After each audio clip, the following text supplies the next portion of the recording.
बच्चों, इस वीडियो में हम chapter 1 electric charges and fields की एक्सरसाइज के क्वेश्चन नंबर 12 से सॉल्व करेंगे। इससे पहले के क्वेश्चंस की वीडियो का लिंक आपको डिस्क्रिप्शन में मिल जाएगा। क्वेश्चन नंबर 12 देखते हैं। Two insulated charged copper sphere A and B have their center separated by a distance of 50 centimeter. What is the mutual force of electrostatic repulsion if the charge on each is 6.5 into 10 to the power minus 7 coulomb?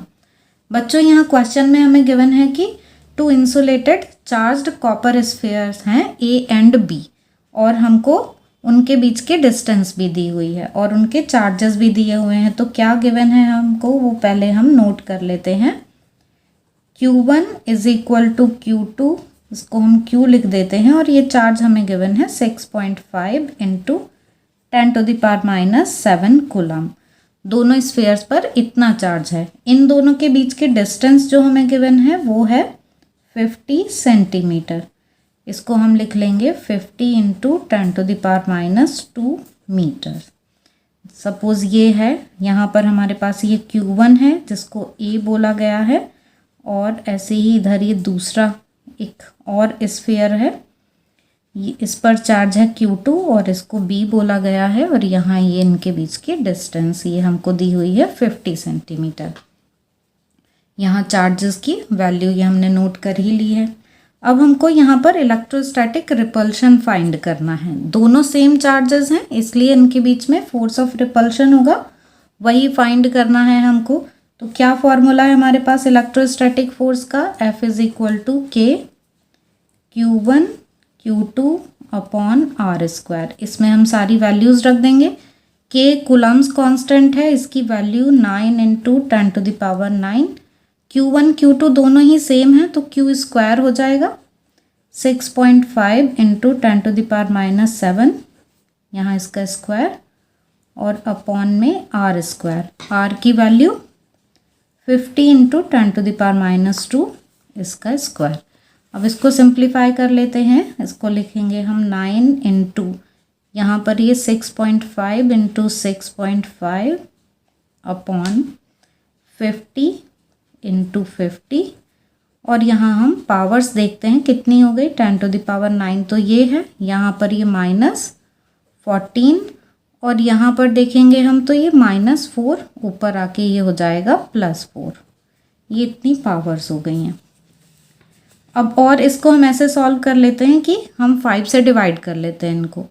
तो 5 से इन दोनों को divide करेंगे तो यहाँ 10 आ जाएगा, यहाँ पर ये आ जाएगा 1.3। 13 5 से 65 ना, तो यहाँ पर भी ये 1.3 और यहाँ पर 10। तो अब हम ऐसे लिख सकते हैं 9 इंटू 1.3 और 1.3 की मल्टीप्लाई, 13 का स्क्वायर 169 तो 1.69 आ गया। इसको यहाँ हमें ये अपॉन में 100 है, 100 से डिवाइड करना है और इधर पावर्स कितनी आ गई हमारे पास, 9 + 4 13, 13 माइनस 14 तो 13 माइनस 14 ये पावर आ गई -1। अब इन दोनों की मल्टीप्लाई कर देते हैं, इनकी मल्टीप्लाई करके ये आ जाएगा 15.21 और ये 100 10 टू द पावर 2 को हम ऊपर ले जाएंगे तो माइनस में आ जाएगा, तो 10 टू द पावर -3 हो गया। और हम इसको लिख सकते हैं 1.52 इंटू 10 टू द पावर -2। इतने न्यूटन का फोर्स आ गया ये। ठीक है, तो इन दोनों स्फीयर्स के बीच में इतना फोर्स लग रहा है 1.52 इंटू 10 टू द पावर -2। अब इसको हम NCERT में जैसे आंसर लिखा हुआ है थोड़ा राउंड ऑफ करके 1.5 into 10 to the power -2 newton भी लिख सकते हैं। अब देखते हैं इसका B पार्ट क्या है। What is the force of repulsion if each sphere is charged double the above amount and the distance between them is half? B part में हमको जो गिवन है वो नोट कर लेते हैं। हमको ये गिवन है कि जो चार्जेस हैं वो डबल कर दिए गए हैं, मीन्स पहले के कंपैरिजन में अब चार्ज डबल हो गया, 2Q हो गया है। हम यहाँ पर अभी वैल्यूज़ नहीं रखते हैं, ऐसे ही सॉल्व कर लेंगे हम इसको। और जो डिस्टेंस है इन दोनों चार्जेस के बीच में वो हाफ हो गई है, मीन्स R/2 हो गई है। तो जो अब फोर्स आएगा उसको हम लिख लेते हैं कि एफ डैश है वो। तो F dash is equal to K(Q1)(Q2) upon r², यही फॉर्मूला यूज़ करेंगे। अब यहाँ पर Q1 ये 2Q और ये Q2 भी 2Q और इधर R की वैल्यू R/2 और इसका स्क्वायर। अब इसको हम कैसे लिख सकते हैं, यहाँ 2 और 2 की मल्टीप्लाई, ये 4 आ गई, और ये जो अपॉन में 4 है ये भी यहाँ ऊपर मल्टीप्लिकेशन में आ जाएगा, और तब हमारे पास ब्रैकेट में क्या आ जाएगा, KQ² अपॉन R²। और इसकी ही वैल्यू हमने ए पार्ट में फाइंड की है। कितनी वैल्यू फाइंड की हमने, ये 1.5 इंटू 10⁻²। इन दोनों की मल्टीप्लाई कर लेते हैं, तो 16 की 1.5 में मल्टीप्लाई करेंगे तो ये हमारे पास आ जाएगा 24 इंटू 10⁻² न्यूटन। तो अब जो फोर्स है वो हो गया 24 इंटू 10⁻² न्यूटन। ये आंसर आ गया। तो फोर्स पर इतना इफेक्ट पड़ेगा। अगर चार्जेस डबल कर देंगे और डिस्टेंस हाफ कर देंगे तो जो फोर्स है वो 16 टाइम हो जाएगी। बच्चों question number 13, suppose the spheres A and B in exercise 1.12 have identical sizes. A third sphere of same size but uncharged is brought in contact with the first, then brought in contact with the second and finally removed from both. What is the new force of repulsion between A and B?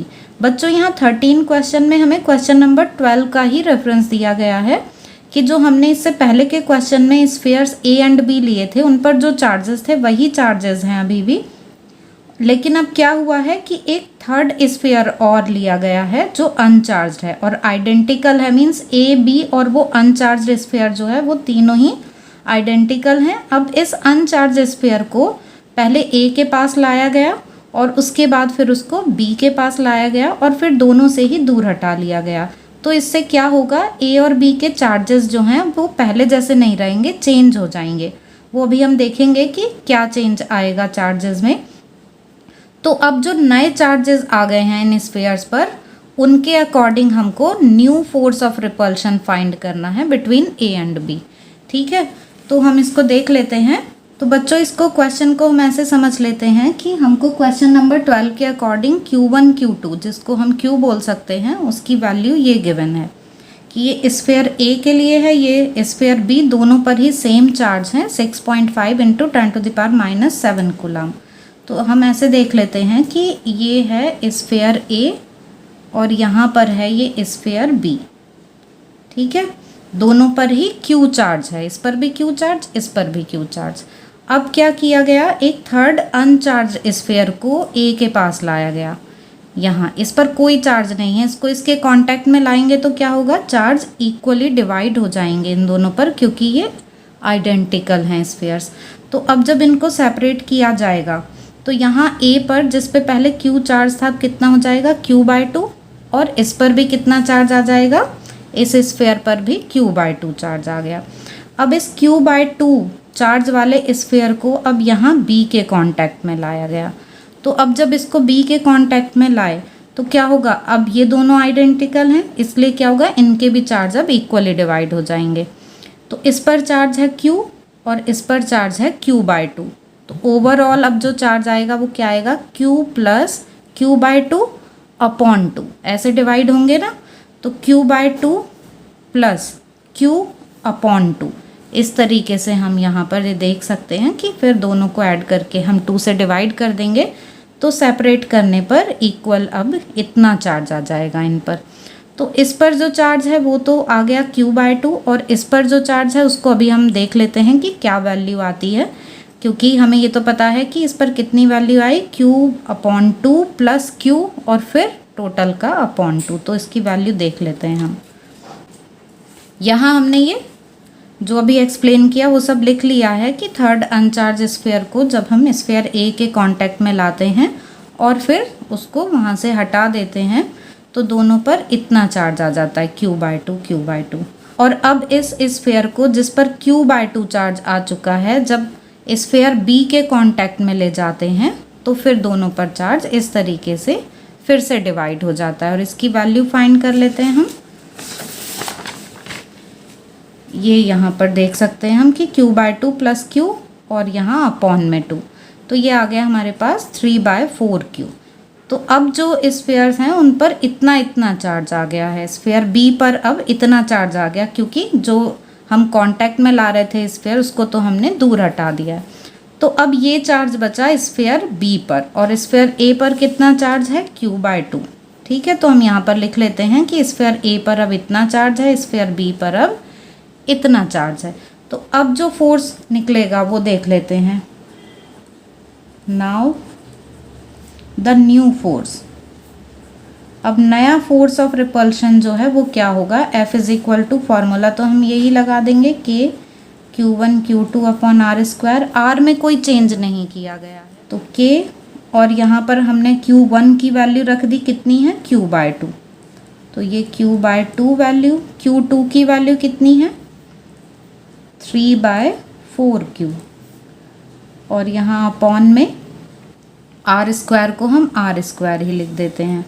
तो अब यहाँ पर हम ये देख सकते हैं कि 3/8 ये नंबर हम बाहर लिख सकते हैं, 3/8, और यहाँ ब्रैकेट में हमारे पास q square upon R square आ जाएगा। अब हमारा काम कितना ईजी हो गया, इसकी वैल्यू तो हमें ऑलरेडी पता है, क्वेश्चन नंबर 12 में हम कैलकुलेट कर चुके हैं, तो वही वैल्यू हम यहाँ पर रख देंगे 3/8, और इसकी वैल्यू हमने कैलकुलेट की थी 1.5 इंटू 10⁻⁻2 न्यूटन।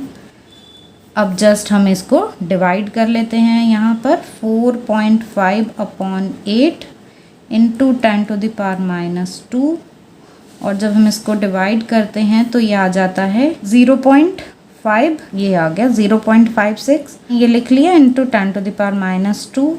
अब हम इसे और लिख सकते हैं 5.6 इंटू 10⁻3, ऐसे लिख सकते हैं। ठीक है, पॉइंट को हम एक प्लेस इधर ले गए, तो हम पावर में यहाँ -1 कर देंगे। तो अब ये जो हमारे पास फोर्स आ गया वो कितना आ गया, 5.6 इंटू 10⁻3 न्यूटन। मीन्स अब दोनों स्फीयर्स ए और बी के बीच में इतना फोर्स लगेगा।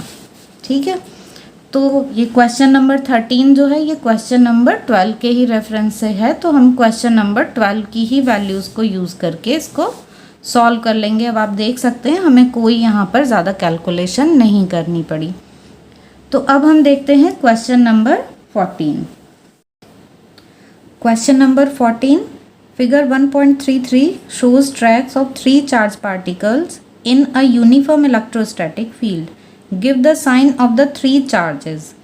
Which particle has the highest charge to mass ratio?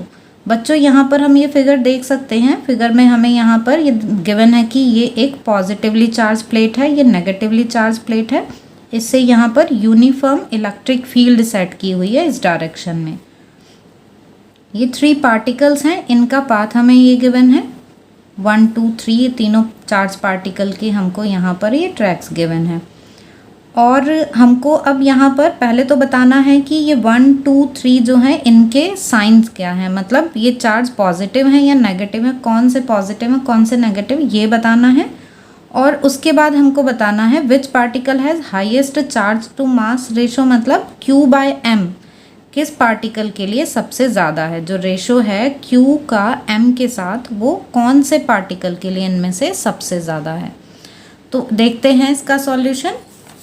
तो बच्चों यहाँ पर हम ये फिगर देख सकते हैं, ये पॉजिटिवली चार्ज प्लेट, ये नेगेटिवली चार्ज प्लेट, और यहाँ हमको ये 3 पार्टिकल्स 1 2 और 3 इनका पाथ गिवन है, तीनों ही चार्ज पार्टिकल हैं। कैसे पता चल रहा है हमको, क्योंकि ये अपने पाथ से डिफ्लेक्ट हो जा रहे हैं, ऐसे सीधे नहीं जा रहे हैं, डिफ्लेक्ट हो जा रहे हैं, मीन्स ये जो प्लेट्स हैं ये इन पर फोर्स लगा रही हैं। तो अब पॉजिटिव चार्ज प्लेट की तरफ जो जाएंगे उनका चार्ज नेगेटिव होगा, ठीक है, अपोजिट चार्ज अट्रैक्ट करते हैं। तो जो चार्ज पार्टिकल्स पॉजिटिव प्लेट्स की तरफ जा रहे हैं मतलब उन पर नेगेटिव चार्ज है, तो 1 और 2 नेगेटिव चार्ज वाले हो गए, और ये थर्ड हम देख रहे हैं ये नेगेटिव प्लेट की तरफ अट्रैक्ट हो रहा है, मीन्स ये पॉजिटिवली चार्ज है। तो इस तरह से हम यहाँ पर लिख सकते हैं जो चार्जेस हैं इन पर कि ये जो पार्टिकल 1 है ये कैसा है, नेगेटिव, और पार्टिकल 2 पर भी नेगेटिव चार्ज है। पार्टिकल 3 पर कैसा चार्ज है, पॉजिटिव चार्ज है। तो ये फर्स्ट पार्ट हो गया कि हमने इन तीनों के चार्ज देख लिए। अब हमें सेकेंड पार्ट में इसमें बताना है कि Q/m का जो रेशो है, मतलब ये जो चार्ज पार्टिकल हैं, इन चार्ज पार्टिकल्स के चार्ज का इनके मास के साथ जो रेशो है वो कौन से के लिए सबसे ज़्यादा होगा, वो बताना है कि हाईएस्ट किसके लिए है।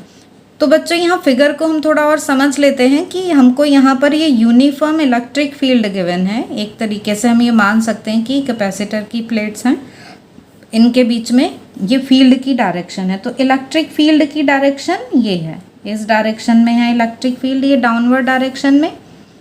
चार्ज पार्टिकल्स पर फोर्स जो लग रही है वो वाई एक्सिस के अलोंग लग रही है, ये भी हम क्लियरली देख सकते हैं। यहाँ पर ये बना हुआ है, ये वाई एक्सिस है, ये एक्स एक्सिस है।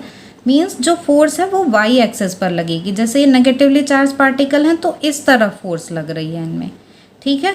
तो जो नेगेटिवली चार्ज पार्टिकल्स होते हैं वो इलेक्ट्रिक फील्ड की अपोजिट डायरेक्शन में एक्सेलरेट होते हैं, और जो पॉजिटिवली चार्ज पार्टिकल होते हैं वो इलेक्ट्रिक फील्ड की ही डायरेक्शन में एक्सेलरेट होते हैं। तो वाई एक्सिस के अलोंग फोर्स लग रही है और एक्स एक्सिस के अलोंग ये ऐसे मूव करते हुए डिफ्लेक्ट हो रहे हैं वाई एक्सिस की तरफ। यहाँ पर हम प्रोजेक्टाइल मोशन की हेल्प से ही फाइंड करेंगे Q/m। तो किस तरह से फाइंड करेंगे, हम पहले तो इनका एक्सेलरेशन फाइंड कर लेते हैं। हमें पता है कि एक्सेलरेट हो रहे हैं, तो कितना एक्सेलरेशन होगा। Now A is equal to F/m, ये फॉर्मूला होता है एक्सेलरेशन का। और F की वैल्यू यहाँ इलेक्ट्रोस्टैटिक फोर्स, तो ये हमने QE रख दी। तो A की वैल्यू आ गई QE/m, ये एक्सेलरेशन है जिससे कोई भी चार्ज पार्टिकल एक्सेलरेट होगा, ठीक है। अब हम यहाँ पर प्रोजेक्टाइल मोशन की तरह ही देखेंगे, motion along x axis. X axis के अलोंग मोशन देखेंगे तो उससे हम x की वैल्यू फाइंड कर सकते हैं। अब एक्स एक्सिस के अलोंग हम देखें तो कोई फोर्स नहीं है। सपोज़ ये जो पार्टिकल्स हैं ये u इनिशियल स्पीड से मूव कर रहे हैं, सभी सेम स्पीड से एंटर करते हैं फील्ड में। तो u स्पीड से ये एंटर कर रहे हैं यहाँ पर, तो उसमें जो एक्स एक्सिस के अलोंग इनकी स्पीड है उसमें कोई चेंज नहीं आएगा, क्योंकि इस डायरेक्शन में फोर्स नहीं लग रहा, फोर्स तो वाई एक्सिस पर ही लग रहा है। तो u जो है वो चेंज नहीं होगी, एक्स एक्सिस के अलोंग ऐसे ही रहेगी। तो इधर कोई एक्सेलरेशन नहीं है, एक्सेलरेशन नहीं है मतलब x इज इक्वल टू सिर्फ यहाँ पर आ जाएगा ut। आगे की टर्म जो होती है हाफ at² वो ज़ीरो हो जाएगी, क्योंकि कोई एक्सेलरेशन एक्स एक्सिस के अलोंग नहीं होगा, क्योंकि इधर कोई फोर्स नहीं है। तो इसकी हेल्प से हमारे पास t की वैल्यू आ जाएगी x/u, ठीक है। अब हम लेंगे motion along y axis.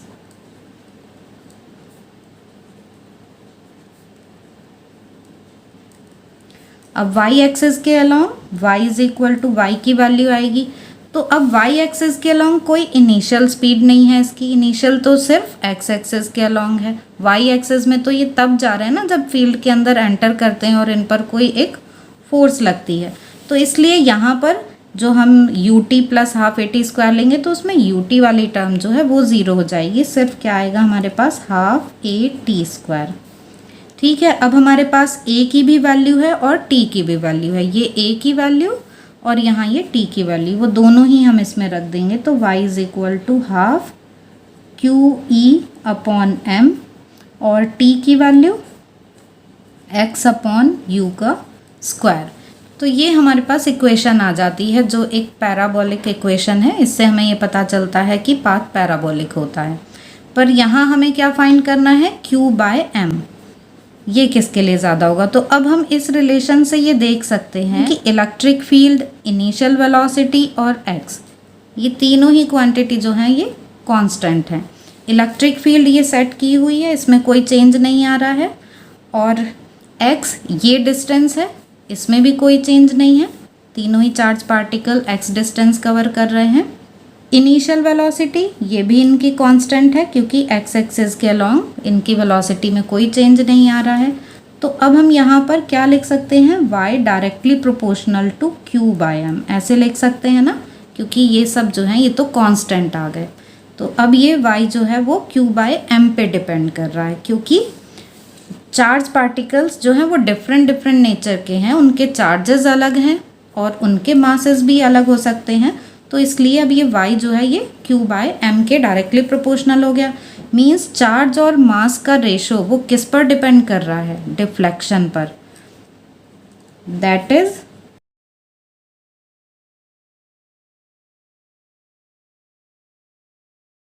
y axis के अलोंग जो इसमें डिफ्लेक्शन हो रहा है उस पर डिपेंड करेगा ये। अब यहाँ फिगर से हम ये देख सकते हैं कि डिफ्लेक्शन कौन से पार्टिकल के लिए सबसे ज़्यादा हो रहा है। तो वैसे तो हम यहाँ देख सकते हैं कि ये पार्टिकल 3 के लिए डिफ्लेक्शन ज़्यादा है, पर हम इसको कैसे एक्यूरेटली पता कर सकते हैं? ये इनिशियल पाथ है इसका यहाँ पर, तो ऐसे रख के हमें देखेंगे यहाँ से ये डिस्टेंस कितनी है कि अब ये पार्टिकल यहाँ पर आ गया है, तो ये डिस्टेंस कितनी है, ये हमारे यहाँ पर डिफ्लेक्शन आ जाएगा y एक्सिस के अलोंग। ऐसे ही हम ये पार्टिकल 2 के लिए देख लेंगे। पार्टिकल 2 के लिए ये इतनी वैल्यू y एक्सिस पर, ये है डिफ्लेक्शन। अब यहाँ पर इस पार्टिकल के लिए देखेंगे तो हम इसको ऐसे रख देते हैं। तो अब यहाँ पर ये जो वैल्यू है ये होगी पार्टिकल 3 के लिए। तो ये क्लियरली हम देख पा रहे हैं कि पार्टिकल 3 के लिए जो वैल्यू है वो सबसे ज़्यादा है। मीन्स जो डिफ्लेक्शन है y एक्सिस पर वो पार्टिकल 3 के लिए ज़्यादा है, इसलिए रेशो ऑफ q/m भी किसके लिए ज़्यादा होगा? पार्टिकल 3 के लिए।